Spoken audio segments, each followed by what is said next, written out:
અમરેલી જિલ્લામાં વધુ એક સિંહનું મોત થયું છે। રાજુલાના માડરડી ગામથી સિંહણનો મૃતદેહ મળી આવ્યો છે। વન વિભાગે એનિમલ કેર સેન્ટરે આ મૃતદેહ મોકલ્યો। કુદરતી રીતે સિંહણનું મોત થયું હોવાનો ખુલાસો છે તે થઈ રહ્યો છે। જોકે થોડા સમય પહેલા જ એક બાદ એક બાળ સિંહના મોતને લઈને જે સવાલો છે તે ઉદ્ભવ્યા હતા અને હવે વધુ એક સિંહનું મોત થયું છે। રાજુલાના માંડરડી ગામથી સિંહણનો મૃતદેહ મળી આવ્યો છે। વન વિભાગે એનિમલ કેર સેન્ટર ખાતે આ મૃતદેહ મોકલ્યો છે। જો કે હાલ તો કુદરતી રીતે આ સિંહણનું મોત થયું હોવાનો ખુલાસો છે તે કરવામાં આવ્યો છે। તો જ પ્રકારે અમરેલી જિલ્લાની આ વિગતો મળી રહી છે। વધુ એક સિંહનું મોત થયું હોવાના સમાચાર છે તે સામે આવી રહ્યા છે। જો કે અમરેલીમાં અનેક બાળસિંહના મોત બાદ મામલો છે તે ગરમાયો હતો। વન વિભાગ પર પણ અનેક સવાલ છે તે ઉદ્ભવ્યા હતા। જો કે હવે વધુ એક સિંહનું મોત થયું છે।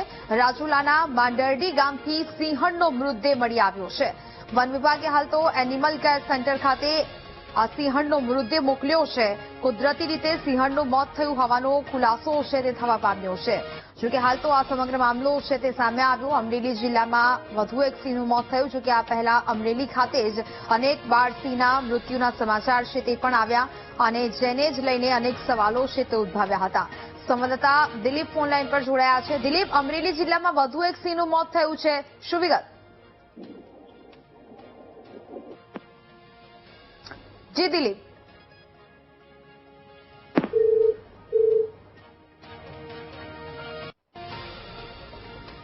તો રાજુલાના માંડરડી ગામથી આ સિંહણનો મૃતદેહ છે તે મળી આવ્યો છે। વન વિભાગે એનિમલ કેર સેન્ટર ખાતે આ મૃતદેહ મોકલ્યો છે।